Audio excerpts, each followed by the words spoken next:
The views and opinions expressed on this program do not reflect the company, owners, management, staff, clients, or partners.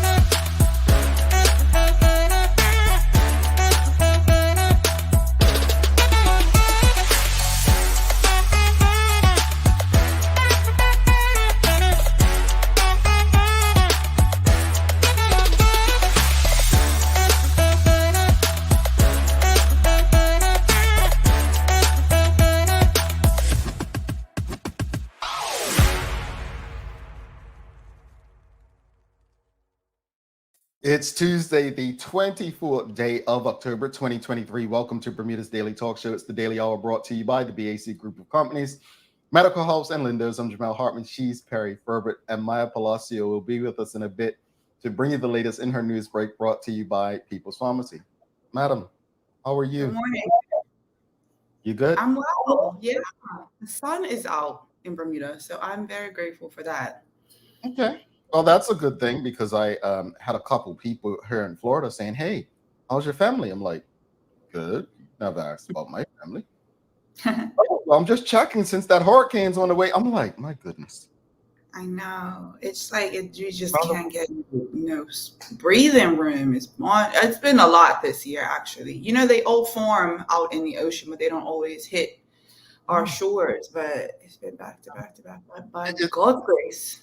Yeah, I mean, maybe he's trying to keep everybody alert. Hey, look, don't rest your little, stay alert, stay prepared. Just, yeah. But hey, good to have you back again. I mean, look, you keep coming back. This is a good thing. Like, we ain't run off yet. Maya has a tendency to do that. No, I'm just saying. Leave Maya alone. I mean, okay, it's me usually, but let's have a good conversation today. Greetings, everyone, and thanks for making us part of your daily routine. A good one today is we welcome Jennifer Pitcher on from the Endeavor program. Really looking forward to this convo, not her first rodeo. So they've got a new program we're going to be discussing. So exciting. The Daily Play is a remarkable win. So we went to our good friends at the History Channel for today's question. And I think we need a harder question. Yeah. I'll just leave it at that. Think daytime talk show.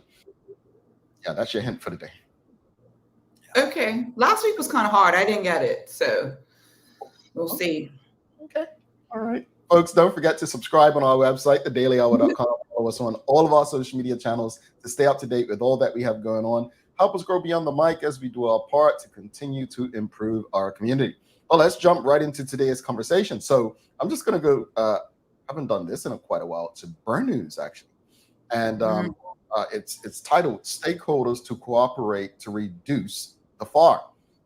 Just going to read a bit from this. So representatives from the Government Regulatory Authority, BELCO, and Sol Petroleum held a meeting to address the pressing issue of the significant increase in the fuel adjustment rate, known as FAR, and all of the stakeholders at the table agreed to cooperate to reduce the FAR in the immediate future. Yeah. Gonna stop right there because, again, folks, that rate on your Belco bill, the FAR, a 20% increase, I believe it was, and people were up in arms, right? Yeah, $50. Yeah, we're just gonna ask you, what can we learn? What can we learn from the FAR being reconsidered and reduced? Like what are the lessons from this? What can we learn from the fuel adjustment rate being reconsidered and reduced? Yeah, I think public outrage goes pretty far, because I think some people were just unprepared to pay it in many regards. One, simply, I'm just not going to pay this. And two, some people actually couldn't afford to pay it. So I don't think that return would have been what was proposed, honestly, because some people are already scratching where they don't itch, so to speak, to meet their bills. A lot of people are living paycheck to paycheck. So although $50 may not be much to some people, it's a lot of money to others. And I think what we can learn from this is use your voice, you know? And if someone is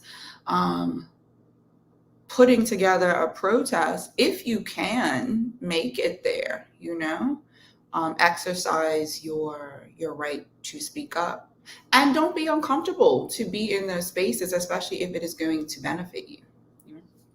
I want to go back. The way you started that, you know, I echo everything you said. I agree, but public outrage works. Yeah. And let me be clear with this, right? This is a victory for the people of Bermuda.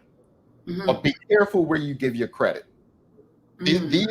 The same people who are now discussing reducing it are the same people who allowed it to increase in the first place. My question is it going to be retroactive, like how they charged us retroactively, right? Mm-hmm. Is it going to be retroactive? Now, that's another question we should be asking. So are they going to retroactively reduce it like they retroactively instituted it? So that said, go ahead. I said, we'll see. Yeah. So folks, what are your thoughts? What can we learn from the fuel adjustment rate being reconsidered and reduced? I will tell you this. Protests, effective protests, public outrage works. Mm-hmm. It Mm-hmm. does. But also, we have to get to a space where we don't even allow them to think that it's okay to do this. We shouldn't even be put in a position where we need to express outrage. Now, again, some of you may say, oh, Jamel, that's a perfect world, right?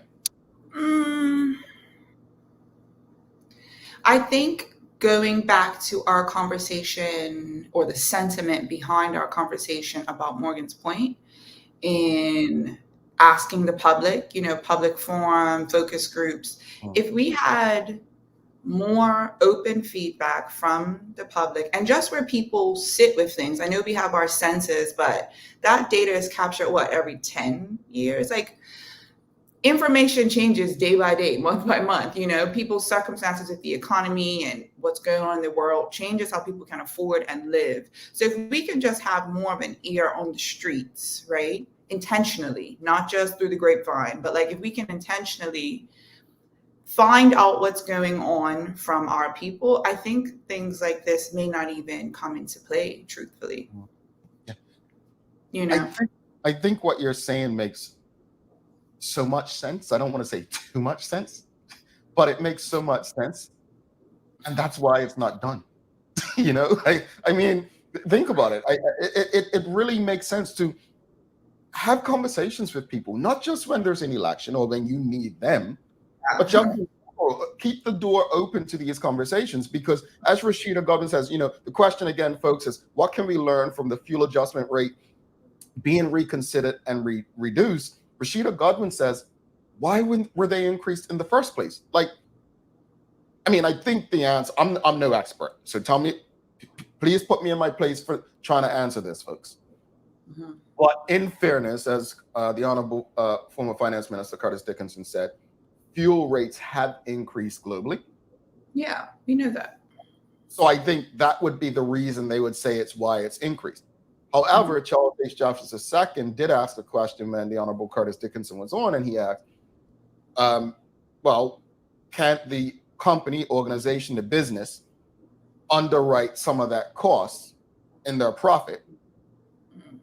Now, that's a sticky one because, you know, most business owners or, you know, that's why you work, not to take advantage of people, but to actually make a profit. So it's an interesting one, right? Mm-hmm. Suzanne Ingham said we shouldn't have to go to these extremes. These companies should be more conscious of what's going on in the community. And honestly, I agree with that, you know, but it depends on who's in position there, if they're local. Like, there are just so many factors that come into play why there might be a gap in information. So in my mind, and I guess to your point, maybe it's just too easy. He'll focus groups. You know what I mean? Pay them in pizza. I don't know. Feed people. People like a free meal. Give them food afterwards. Keep them there for about an hour. Ask a bunch of questions, and then go on about the day. And then you have the information that you don't have to use, but at least you've conducted it. And then, should some of it make sense, you can implement some of it. I feel like it's just a shoe-in, like it's an easy fix. Indeed. For some parts, right? Yeah. Yeah. And for those of you who are just tuning in, we're discussing the FAR. Basically, this is from Burn News. Stakeholders to cooperate to reduce the FAR. Representatives from the government, regulatory authority, Belco, and Seoul Petroleum held a meeting to address the pressing issue of the significant increase in the fuel adjustment rate, known as FAR. And all of the stakeholders at the table agreed to cooperate to reduce the FAR in the immediate future. A government spokesperson said on Thursday the 19th that the Honorable Minister Walter Urban held a meeting with key representatives from the Ministry of Home Affairs, the Ministry of Finance, the Regulatory Authority, Belco, and Seoul Petroleum to address the pressing issue of the significant increase in the FAR. This rate increase has had substantial implications for the general public. Again, I think many people, what I want to be clear about is, let's not allow anyone to play hero in all this. This could have been avoided. Let's just say what it is. This could have been avoided. There was absolutely no need to even get here. If, as Perry just said, we were consulting people, we were having these conversations with the general public. Interesting that the minister mentions the general public. The general public are the stakeholders. They're the clients. Why are we here is what we should be asking ourselves. And let's not look, we've got the farmers, we've got the fishermen, we've got the school reform, and so many others, the cab taxi drivers, right? And I said it when Maya was sharing these stories, when, down Kinley Field and all that. I said, this government, and I'm not even just going to pick on them, but it seems like in our community, we allow people to create problems and then fix the problems and then act as if they've done something great. Yeah, it's almost like what is it? Create the problem, then give the cure. Like, people use that a lot with pharmaceutical companies. Like, let's infect the people and then give them something. They then have to come to us to fix it. Now, I don't necessarily know if that's what's going on here. I think some of the public might lean in that direction. Like, okay, well, that's exactly what's going on here. Maybe it's a strategy. I don't know. But if it is, I don't think that's a wise one, because eventually that public outrage might hit a little bit harder, and it might hit in a way that is unexpected and can crumble some things. So if that is the strategy, I don't think that it is a wise one to come in as like the knight in shining armor after the problem was created in-house, if that is the case, because everything is alleged, right? We don't know. Exactly. It could be all speculation. Charles H. Jefferson II says, not being in a place where public outrage is required would require businesses to operate in integrity. Many businesses don't operate in that way. I believe the BCAC's letter played a huge part. And that's the Clean Air Act organization, I think, is what Charles was referring to. And that was sent throughout the media last week. Well, we also have Michelle White, who kind of echoed some of my sentiments. This matter should not have gotten this far, or it was our pose to be the hero. So we don't know. But like I said, the general public might lean in that direction because that's how it feels, right? Like, especially because it was also quick, Yeah. It was quick. Yeah. It was quick to happen, and now it's quick to be retracted. So all within a month. Yeah, and we know just in this country, just by the rest of our systems, nothing moves this quickly. Nothing this quickly. Senator Durham says, as Brother Charles says, integrity. She says we can learn that we aren't always being told the truth. I thought the rate was a rate that really had nothing to do with Belco. Wow. I mean, things that make you go, See, you I don't all, know. man, you all gonna make me feel like the nice person this morning. That's what you're gonna do. But in truth, we shouldn't be here. We should not be here. I like the Yeah. analogy you gave with the pharmaceutical companies. Like, think about. I want people to honestly just do what I'm learning to do through therapy. Take the emotion out of it, right? Take the emotion out of it. Remove yourself and just really consider from the outside. If you didn't have a bulk bill, this had nothing to do with you. Mm-hmm. Objectively view this and ask yourself, where is the issue in this? Where's the problem? And how could we have avoided this? And how can we avoid something similar going forward? You know, and I don't think that having that kind of line of thinking and that introspection is being problematic either. Because I know a lot of people who are very compliant would be, and there's nothing wrong with, being compliant either. But they'll just be like, well, that's what the government says, so that's what we have to do. And just thinking about things, from a logical and reasonable standpoint, it's okay to question things, it really is okay, especially if, because it is alleged, we don't know, if it was a strategy, because in that case, someone needs to be held accountable, Well, and held quickly. I keep saying, I'm going to use the West End situation. So the people up in West End have been pretty upset about the Somerset Primary West End situation. Mm-hmm. And I've been saying for the last year and a half, before the next election, I truly believe that the West End Warriors will get their way. Mm. What proof do I have that this will happen? Well, folks, remember last year, September, there was a clip circulating of myself. And I said, do not be surprised if there's an announcement that the Fairmont Southampton deal is signed. Remember that clip that was circulating? And then remember what was said? Remember that little clip? You know what? Because my memory is short, and I know your memory is short, so I'm just going to play it for you. Another WhatsApp forward today. Because, debates are difficult. And sometimes you might say a word or two, and people know I talk a lot. But this government also, and I know this is important to you, President Firmer, sealed a deal to reopen the Fairmont Southampton. Let's stop it right there. Sealed a deal. Language is important. Sealed a deal.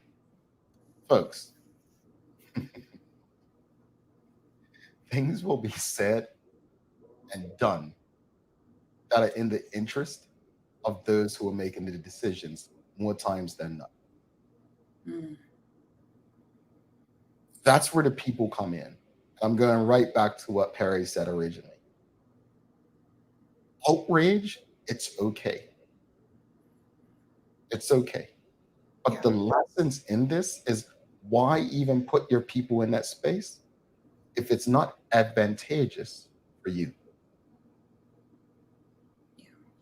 I mean, I do believe that all things happen the way they should, right? And there has to be some sort of lesson to learn from, otherwise nothing changes. So if this was an instance where something had to happen for change to be enacted, well, then great. I think if we see repeats, and which we probably have, I'm sure people can argue, like, we've been here before. However, this was such a quick turnaround that I think the lesson can be, don't do that again. If that is the strategy, because I think someone here has said that they call it gaslighting, Suzanne Ingham. In any regard, because everything is alleged, don't do that again if that was the strategy, because it does not work. And what it does is it causes people to lose trust, the trust that is already dwindling, and for some doesn't even exist. You don't want that if you are in power. So, yeah. Let's go to comments. Ricky Simmons says, I'm wondering if that was the plan, since it was obvious with all the parties involved. They knew the bar increase would be an outrage and the reduction would be what they really want it to be. Staged. Look, you can think what you want. Hold on, because we have this thing. I just want to play this real quick. Hold on 2 seconds. Let me just play this. The views and opinions expressed on this program do not reflect the company, owners, management, staff, clients, or partners. You heard that? That's just a disclaimer. All right. Y'all, you all, I had nothing to do with all this speculation and whatnot, but I feel you. But like I said initially, we're not in control of what the general public will think, but many might lean in that direction just based on how quickly and how seamless everything was enacted and then retracted. So we're never that quick with anything in this country. Nothing is this quick. Not even things that should be. You know how long it takes for you to get a package, as we talked about, 2 weeks ago? Everything takes long. This was quick. Yeah, I mean, we're talking to Malachi Simons tomorrow. It looks like there's a quick turnaround for him as well. So, I mean, it's something's brewing with these quick turnarounds as of late. I don't know. Suzanne Ingham says, the problem is Balco's pocket because at the end of the year, they will boast of their profit. Yes, their profits are stolen from our pockets. It's called greed. Craig Luby says governance corruption. Charles H. Jeffs II says, I don't believe any of them had the foresight to be a hero. I think there were questions asked by the Bermuda Clean Air Act folks. I don't know what the acronym stands for, but help me if you're out there. And followed by the media that they couldn't answer. Again, integrity, paying for their mistakes. Possibly, yeah. Like I said, it's not alleged. We don't know. But he's right. I mean, maybe we're given too much credit. Maybe we're giving them too much credit and thinking that this was staged and planned. I mean, again, it's not something we know for sure. No. But I tell you what, I hope that they learn from this. And when I say learn from it, act different going forward. Be different. Yeah, like I said, don't do that again. Yeah. It's plain and simple. Just don't do that again. Mm-hmm. You know? Take the public outrage and spin it. Okay, if the public has so much to say and we are reacting to what the public has said, why don't we talk to the public first? Yeah. And folks, if you haven't seen that letter, Ebony Souza says they saw those stats come out in that letter to the editor and were shook. It was an absolutely good letter, and I don't have it up right now, but if you go check it, Bermuda Clean Air Coalition, they're called. And I know that Shanta, who arranges the guests for this show, was in talks to have them on today, I think. Not today, yesterday, Monday. So I know I don't know if they're going to be coming on, but I know that they were in talks to come on to express. So I don't know, like, again, it could have been them that pushed back along with the public, but it's interesting, folks. I always say, Harry, you said something just now about things happen as they're supposed to, right? And I'm a believer that when these things happen, it's really on us and how we respond to them, because we can't control everything that happens, but what we can control most of. Was that? Neither can they, meaning the government or the powers that be. And I think Sonia Clark here, she has a really good point, and she says, I agree. I hate the speculation. I need my damn bill decreased before we go there. And you know what? It's really that for me. And if there is any like clickbaity things from our clips, I've said from the beginning, like, it's all alleged, like, because we honestly don't know. And I think within the powers that be, not everyone will know either, you know? So leave room for people to just be human and things to just have happened the way they've happened. Because even if it was intentional, it has been rectified. And I think we should, of course, pay attention to the positive as well. Everything can't be just so, what's the word I want to use? We can't just attack everything, you know? Right. Do pay attention to the fact that there has been some resolve and that the people can benefit from it. And it does seem like both parties will benefit, right? There will be an increase, but it won't be as much. Indeed. So before we bring Maya in, yes or no, audience, are you happy that they reconsidered the FAR increase? Yes or no? Are you satisfied? Yes or no? Are you satisfied that they've reconsidered it? I'm going to be honest with you. I am. Yeah. I think, although I'm disgusted that we got here, at the end of the day, the human element came to the forefront. And I'm happy that they've gotten together For whatever reason, we don't know the reason, but yes, I'm happy that they reconsidered. Yeah, me too. Yeah, Me too. I think that's all people. So, sorry to cut you off, but I think it's a pertinent one. What happens to the people who have paid that money, being that it has not been reconsidered? What happens now? Is there a credit? Does everyone get, $50 off their next bill? What happens with But that's that? why I said What are earlier, the difference? it should be retroactive, like how they retroactive where they charge people for it. I believe that should be a part of it. It should be retroactive. Or at least the difference, right? So if it's not a full $50, it's the difference. Yeah. The new amount from 50. Yeah.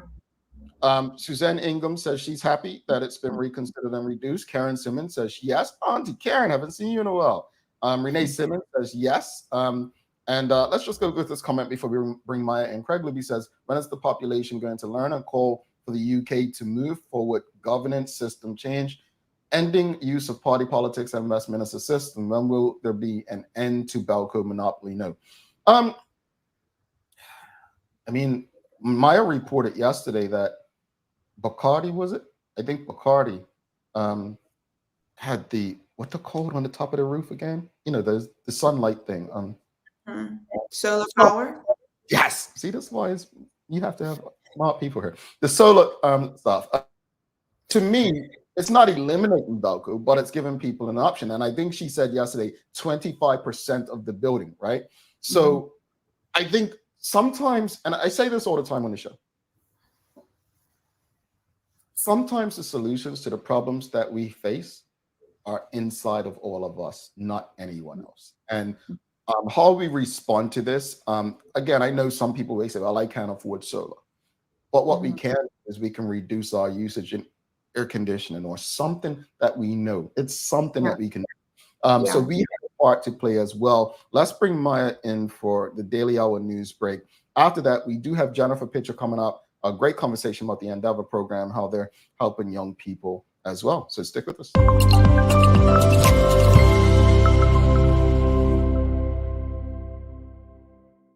Good morning. Good morning. Greetings. How are you? Feeling good. I like this conversation this morning. Yeah, thank you for doing talking about solar panels yesterday, because we didn't know that this story was going to come out. But what do you, I mean, from I don't know if you want to give a Maya or a media Maya perspective, but do you have anything to add to it? I guess I'll give a both. I feel like this correlates within each, from what I've been hearing from other people, from what I've been reporting to you guys, and what I know. There's always something that can be done. Yeah. Well, I want to read this because Polly Rich makes a great point, Perry and Maya. Says, no, not happy, because the increase will still happen in some form, spread out over months, years, whatever, it will still occur, just delaying the inevitable. Sigh.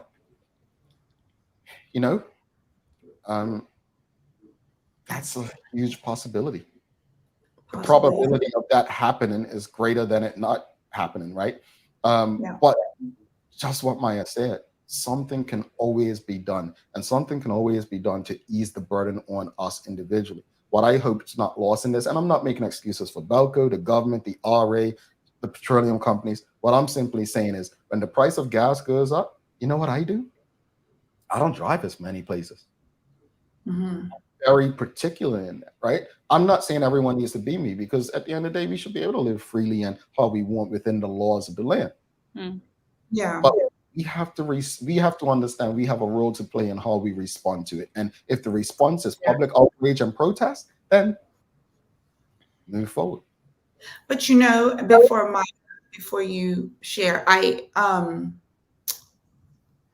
feel like with this, the public and honest discourse is literally always the answer. Because if it is the inevitable and someone knows something that the other doesn't know, share that and be upfront early, and then let's discuss how it can be implemented in a way that is beneficial for everyone, at least everyone. Everyone can't be pleased, but in a way that is helpful and effective for everyone. Don't be aware of this information and then hold it and be like, hey, surprise, because that's what happened recently, and that's just not.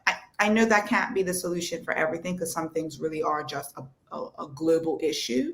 But with the information that is known, have that discourse early enough so then we can get some sort of public input on how it can be implemented in a way that is beneficial. Mm. Yeah. Transparency. Yeah, that's a great word. What you got for us, Maya?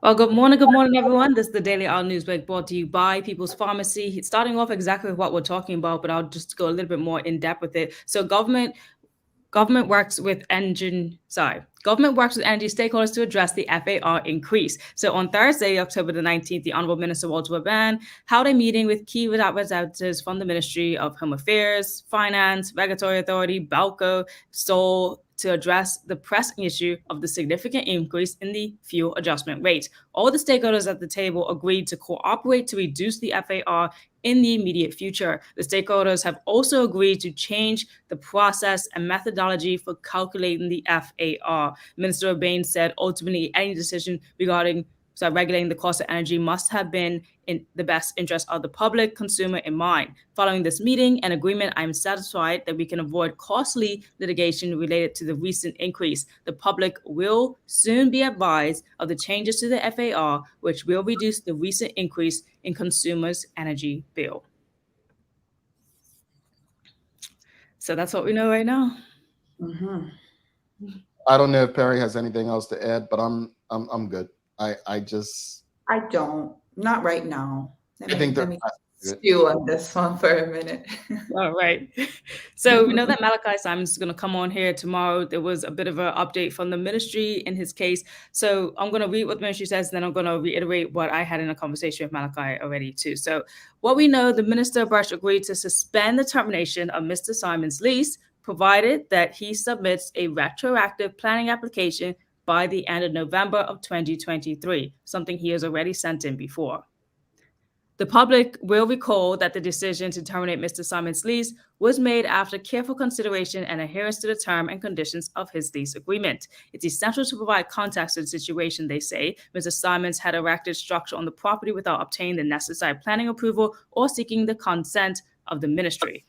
In May of 2023, the Department of Planning issued a planning contravention notice to the Ministry of Public Works, the landlord, over the authorization structure Mr. Simons had erected, including chicken coops and sheds. Yes, both the Ministry and Department of Planning expressed a willingness to work with Mr. Simons, provided he submitted a retroactive planning application to address the situation. This requirement was communicated to him in May of 2022, and he was given an additional 6 months to make the necessary submissions. So in my conversation with Malachi, he did make these submissions, and they did mention it in here that something went wrong. There was an error in their electronic systems. In saying that, there was not as much communication with Malachi, it was constant communication and constant calling to the Department of Environmental Natural Resources and just, trying to get things right. It was also on his bid for the property to be able to erect these things. And he did say to me that because it was in his bid, he did find that it was okay to put these things there since they accepted his bid.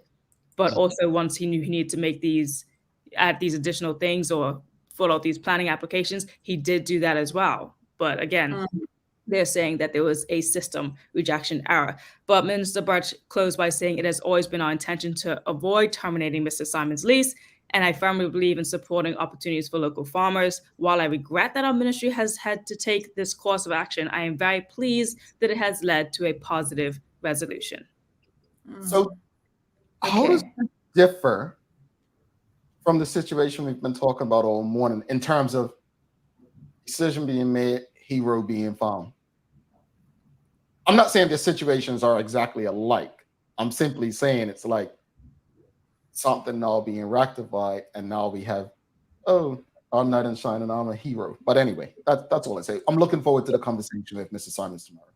Me too. I did have some questions, and you did cover some of them just now, Maya. Because when I read the story in the Royal Gazette and I went back and watched the news clip, I'm like, some of this just does not make sense. But hearing that there was some sort of technical error although, and that happens, right? I know people would like to be like, sure, there was, but that actually does happen. And even if it could be a cover up, I personally don't feel like it is in this case, because that does happen, especially with our antiquated systems. That is very possible. So who knows? It's one of those who knows again. Well, we'll find out more from Malachi himself as well tomorrow.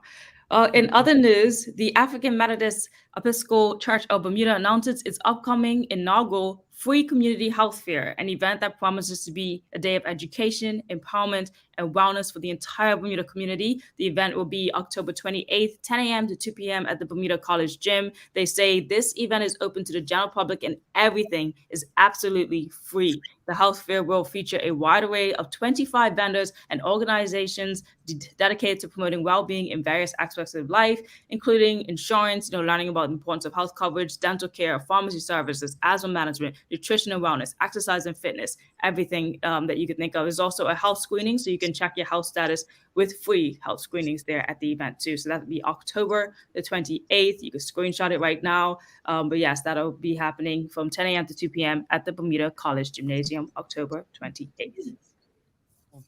Nice. Now, my last story I have for you guys, if you live in the area of St. George's or St. David's, you might be pretty happy about this, especially if you're a sustainable person and love to thrift like me. So here's a new story of a new thrift store down in St. George's.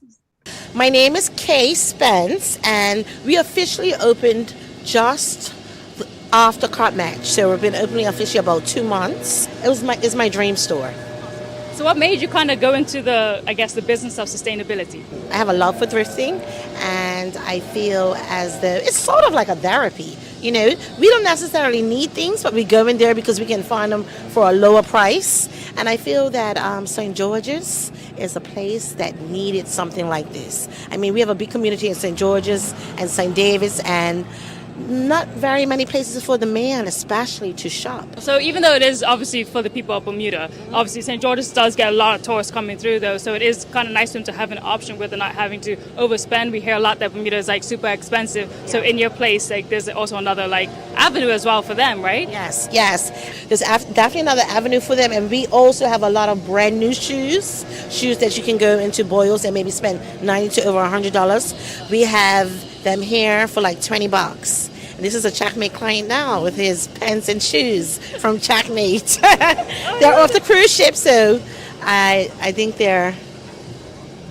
Hi guys. So can I ask you? You got those clothes from Checkmate? And the shoes. And the shoes? Yeah. I got those there. From there, can you take a picture or video of that?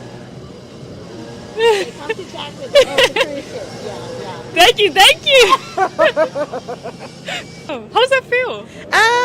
It feels great. It's nothing like being your own entrepreneur and having that freedom to make people happy, from everyday purchases. I love that. That's real cool. Yeah, they haven't been open that long, just after Cot Match. So she's hoping to expand, obviously. They're open every single day right now from 12 to 6 p.m. She says they will be closing on Saturdays eventually in the future, but right now they're open every day, 12 to 6 p.m. Wow. All right. I love thrifting, so I am ready for that. Yep. She had this amazing Bermuda book in there, but she made a mistake to have it out. She wasn't trying to sell it. I was like, I always want to buy this book. It was massive, and it had these gorgeous pictures in it. She was like, I'm sorry, I'm just airing it out. I was like, girl. Maya had a little live fashion show during her news bank. Yeah, that was amazing. Awesome. How's the weather looking? So the weather today is looking like some sunny periods with a few showers still around. Yesterday was really nice, but it looked like we're still going to get some showers today. And we have a high of 77 degrees today. All righty. You got something good for days of the year, Perry? I do. So today is actually funny, and I'll share why. So it's National Food Day, and National Food Day came about to encourage more healthy and whole eating. Now, I say it's funny because today is also National Bologna Day. And that is, not healthy. So the contrast in those two things being on the exact same day, I think is very funny. I have a little clip here that says, or an excerpt, I should say, National Food Day is all about making an effort to eat more whole, real foods, such as vegetables and fruits, which are not bologna, whole grains and natural proteins. While it might take a bit of thinking ahead to create some new habits, the potential for massive results is certainly worth a little bit more effort. And I think people are actually doing that. People are eating a bit more, but to eat healthy in this country is quite exorbitant. So what's your favorite healthy food, man? Dang, sometimes I think it's healthy, but it's not, because mangoes do have a bit of sugar in it. But I will say, I'm gonna reach over here. My neighbors gave me some bananas, so that was free, so that's nice.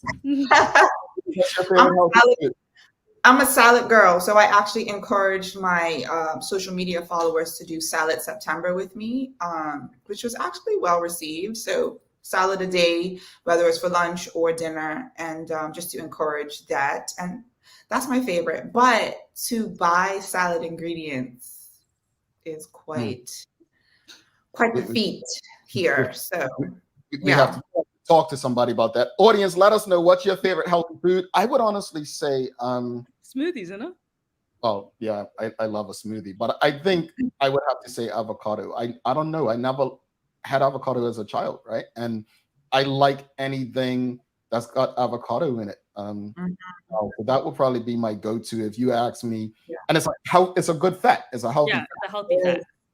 So I don't trust people who don't like avocados. I think they're childish. Maya, do you like avocados? I love avocados, except if they're warm. Like, do not give me a warm or fried. I think that's the nasty cool thing. Avocados? Yes, man. Give it to me nice and cool. Or it could be like temperature warm, like, in the house just cut warm. But like, I fried avocados or whatever. Like the hot ones. No. Don't do it. Waiting for us. Ooh. Maya, thank you so much. We'll see you tomorrow. Avocado. Folks, we've got Jennifer Fisher coming up from the Endeavor program. Stick with us.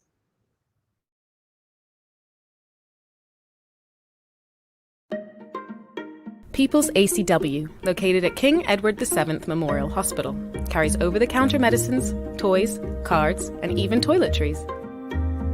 Our knowledgeable staff are there whether you're at emergency, visiting family, or a member of BHB staff, to show you our best even when you're feeling your worst. People's ACW, we're here for you.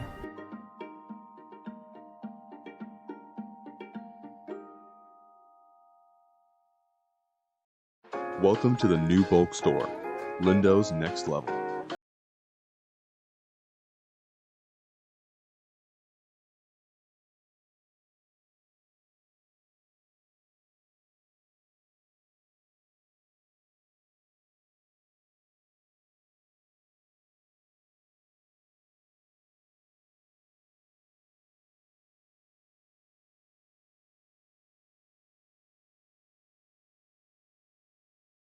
Her 70th birthday next month. Have you noticed her age is catching up with her? Yeah. Plus, she's having a hard time getting up and around like she's used to. I would sure hate to see her fall. At Medical House Limited, we can help make life situations easier. We have electric beds, motorized scooters, bath stools, walkers, you name it. Mom's been real good to us. We'll get her birthday and Christmas gifts from Medical House.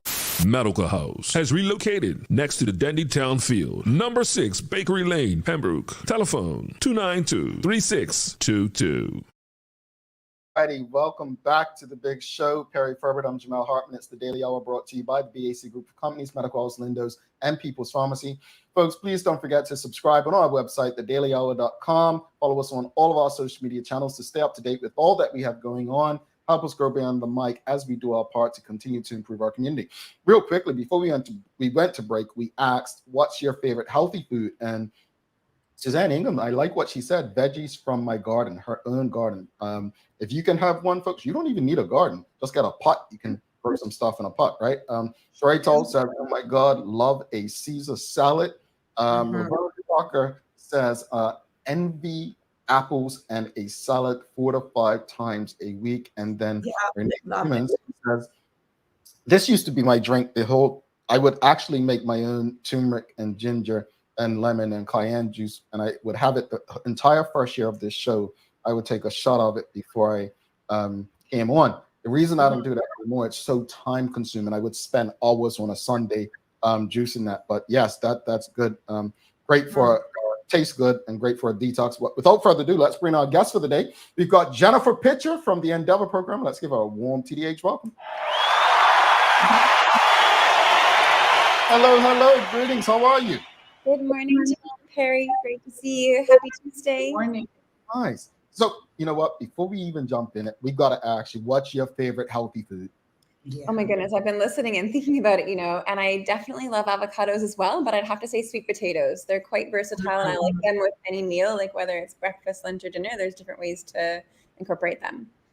So do you like sweet potato fries over regular fries? I mean, I do. Yes.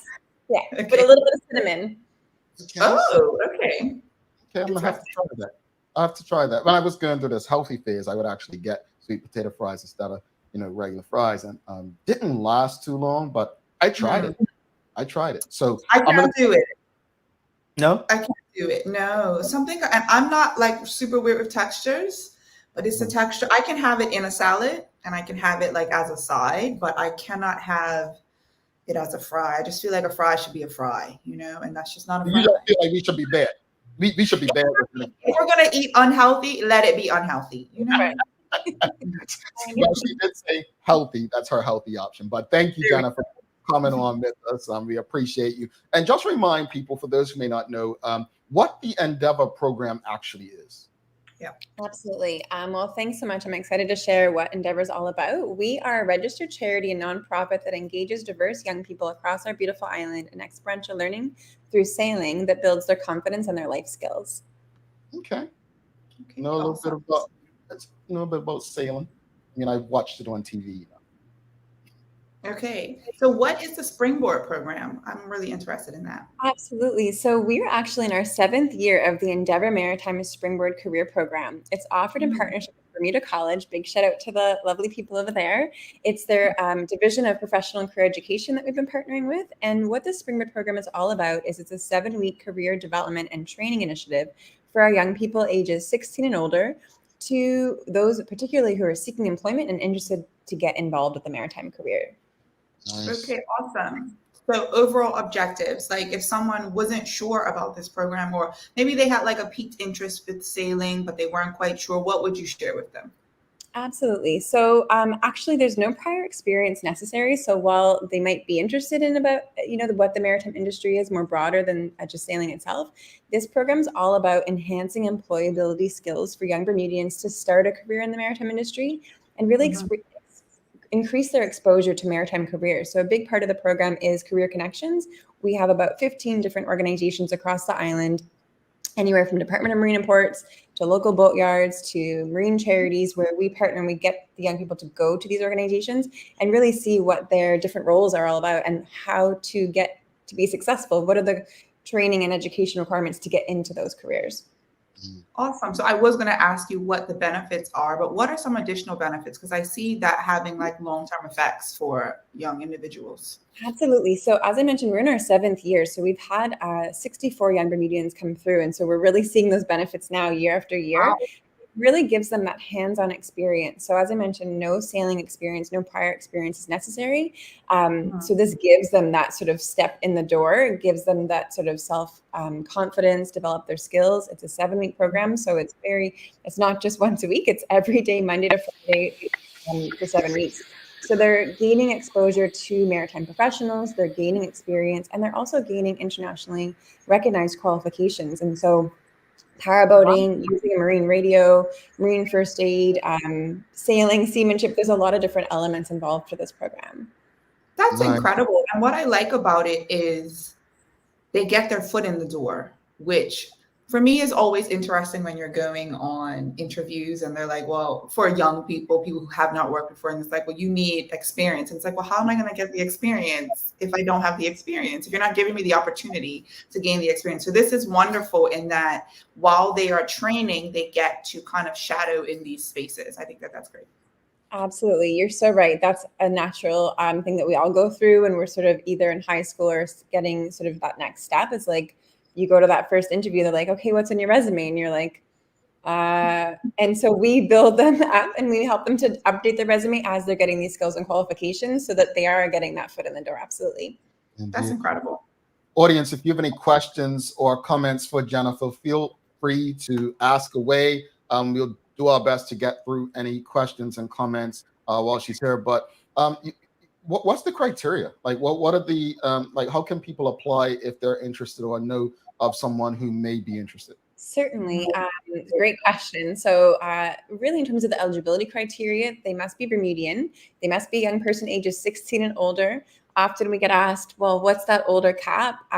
Because we're in our 7th year, and the first year we did it back in 2018, we actually had a much younger cohort. So we had sort of ages 16 to early 20s. And then we had a few people that were looking, to change careers, or they were, from different walks of life a little bit later in their youth, late 20s, early 30s. And we said, you know what, let's remove that cap. Let's bring it up. And we've had young people in their early 30s. The oldest we've had is 35 years old, someone who actually works with us full time now. And he completely changed his career. He was in a different industry. He really had a love for the ocean. And he's went from intern to full-time instructor with us now. And so I just want to give a shout out to Rajiv, actually. He's a really inspiring person who's completely changed his career over the last year to get into the maritime industry. And so to your question about eligibility, they need to have the commitment. So the program is Monday to Friday from January 8th to February 23rd. So whether or not you're in school, we have a lot of students from Cedar Bridge and Berkeley Institute apply. They've completed the program before.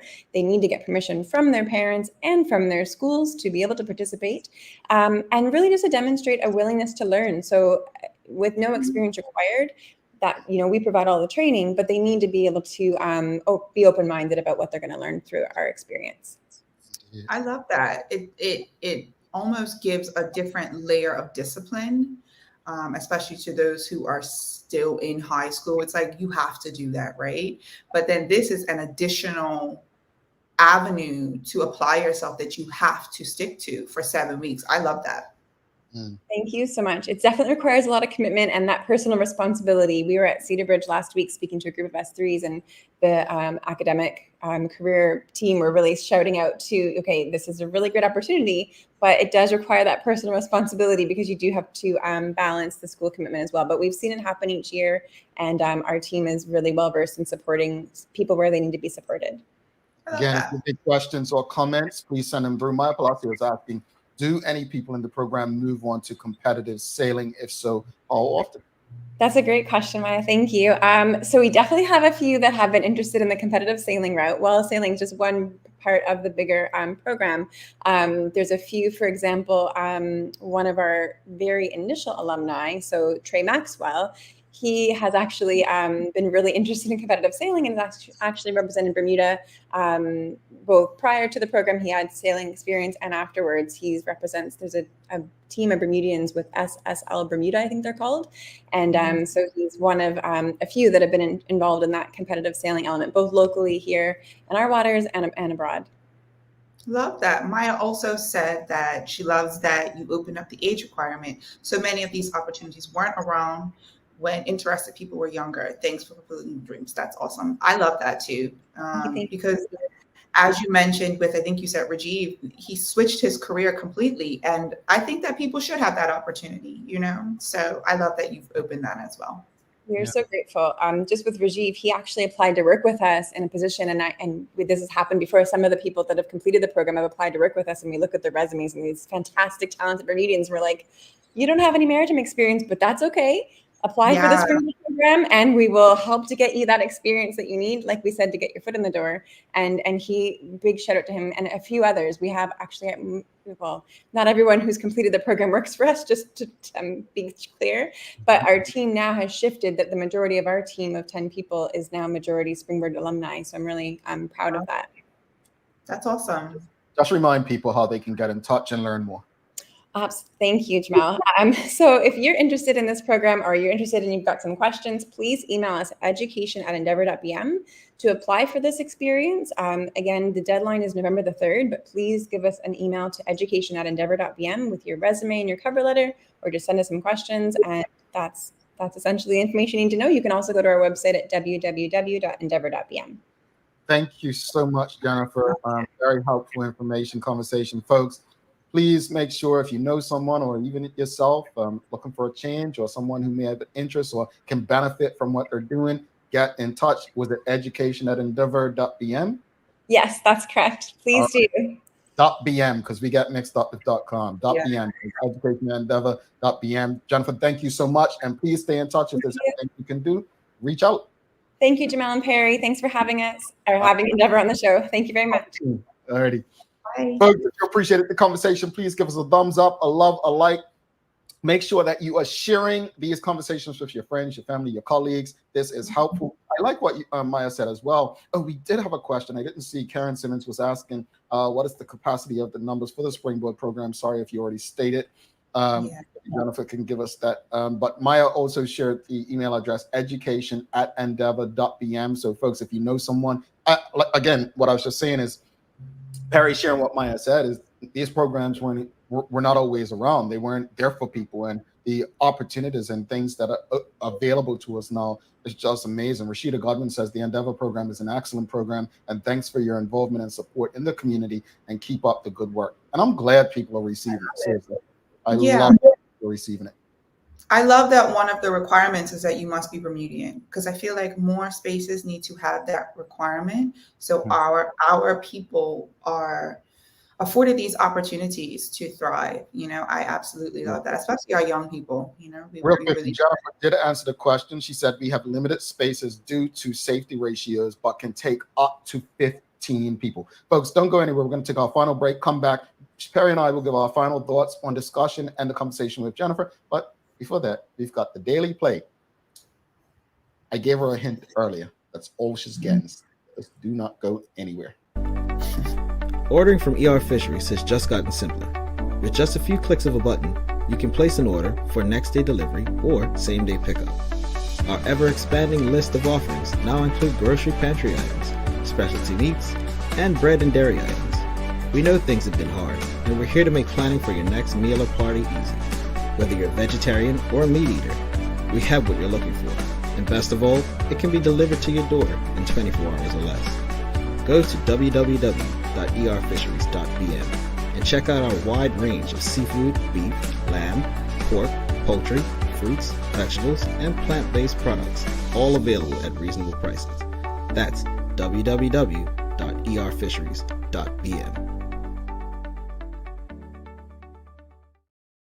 All right. Thanks again to Jennifer Pitcher from the Endeavor program. Really appreciate her coming on, having that conversation, engaging, and reminding us that we have people out here creating experiences and opportunities for young people, all people, really, Bermudians to benefit from. So thank you to them. Again, thanks again to the BAC group of companies, Medical House Lindos, and People's Pharmacy for ensuring we can have these conversations on a daily basis. Folks, if you appreciated today's conversation, please give us a thumbs up, a love, a like. Make sure you share it with your friends, your family, your colleagues, and WhatsApp groups. The reason we say that is because if you don't like and share, then it becomes hidden. And one day you're not going to be able to find your favorite morning talk show, because the algorithms, the way they work, they hide stuff, not because you're not interested, but because that's just the way social media works. So the more you share it, the more that we can share the information that Jennifer was discussing, the more we can actually engage with others so that we get to a space of understanding, not necessarily agreement, but understanding based on the conversations that we're having. All right. That said, it is time for the Daily Play, brought to you by Bermuda Trivia, now available at stores throughout Bermuda. Follow Bermuda Trivia on Facebook, Instagram, Twitter, and TikTok to find out why it's Bermuda's favorite trivia game. Harry, are you ready? Sure. Okay. If you a hint earlier, something tells me you don't remember that hint. Yeah, talk show. Oh, okay. Wow. I was hoping she forgot. All right, here we go. Here's the question. Who was the first winner of American Idol? Oh. I know. Kelly Clarkson?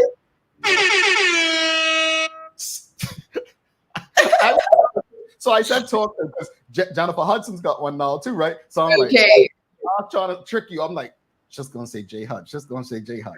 No, I'm not that young, you know. I'm young, but I'm not that young. I remember watching that until you said you were in Rogers, you were in the same year, I didn't realize I was so much older than you. I was like, my word. I know. I'm like, I'm on the cusp of not being young no more, though. So here we are. You're catching me up. But Shikarina said Kelly Clarkson. Ruben started. No, he was second. 2004. Yeah, he was the second. Yeah. And then And I already know that. Sorry, that's a random thing to know, but because of the song. No, Jennifer Hudson didn't win. She actually, Fantasia won that year. You're correct. But again, the trick was to make Perry think. I was trying to trick her, Charles, but it didn't work. It didn't work. Slipping is something I don't do. You know what Wow. song that's from? You know what song that's from? No. Slipping is something I don't do. Tipping for life. You don't know that song? No. Who is it? The International Players Anthem. You know what? Well, I just got tomorrow's Daily Play Wrong music, folks. Hey, I can't even put the burner. All right, let's wrap up today. She just did it to me. No, J Hud didn't win, folks. It was part of a trick. Don't worry. We're here with you. We're here with you. But let's wrap it up. Final thoughts on this morning's discussion, and then obviously the conversation with Jennifer. So I'll start with Jennifer. I think that that's an excellent program. I shared my sentiments just before we went to the Daily Play, and I love it. I love that people have an alternative avenue to diversify what they know. You know, sailing is something that isn't like pushed to the forefront, or even like maritime activities, which is interesting because we live on an island. But it's just not talked about at great length. I know I didn't hear much about it growing up, and I was in, varied spaces. I went to a private school. I just did a bunch of different things, and I never heard about it. So yeah, I love that. And then with our topic for today, I have the same stance like I have for Morgan's point. Let's talk to the public. Let's find out where there are some discrepancies. And then from a space of sense, because you have to say sense, and a space of logic, as well as what is financially beneficial for, most parties, I will say most, not all, make the decisions based on those kind of categories versus this is what has to happen and this is what it will be. Yeah, I would say, as far as the fuel adjustment rate, I'm going to restate what Perry said at the beginning. Outrage works, right? But I've had to learn to appreciate that everyone's not going to respond in the same manner. Everyone's not going to be outraged.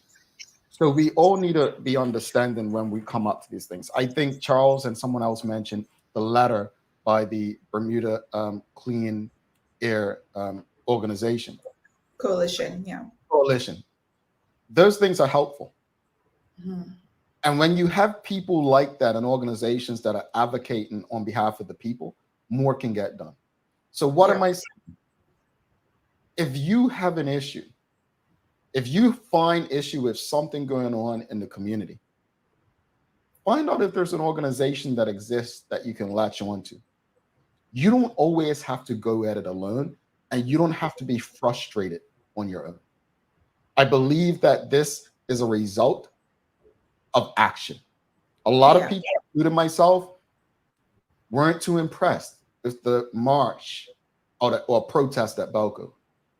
But I tell you what, if for nothing else, one thing I'm learning, protests today look very different from protests 10, 15, 20, 30 years ago.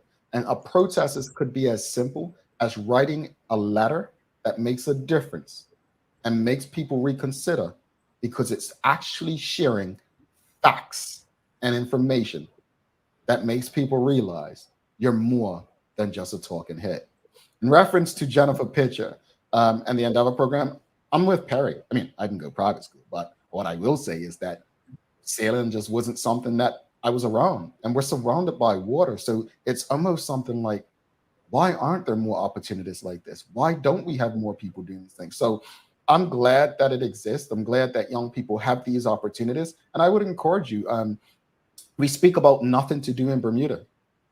No child or no young person should ever have to say that because of programs like this.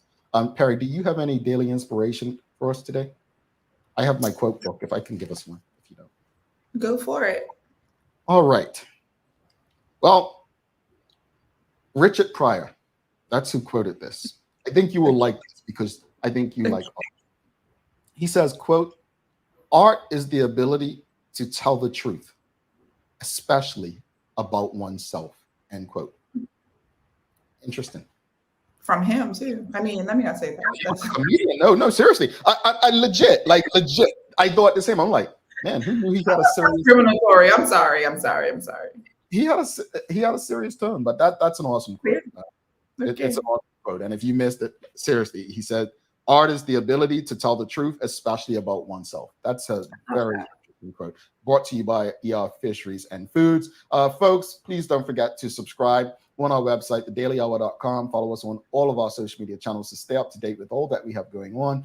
Help us grow beyond the mic as we do our part to continue to improve our community. Thanks again to our partners, the BAC Group of Companies, Medical House Lindos, and People's Pharmacy for ensuring that we can do this with you on a daily basis. As always, we appreciate you, we love you, and we thank you for making us part of your daily routine. If all goes well, we'll be back to do this again with you tomorrow. She's Perry Ferbert. I'm Jamel Hartman. Please do make it a safe and a great day. VR is out. Peace.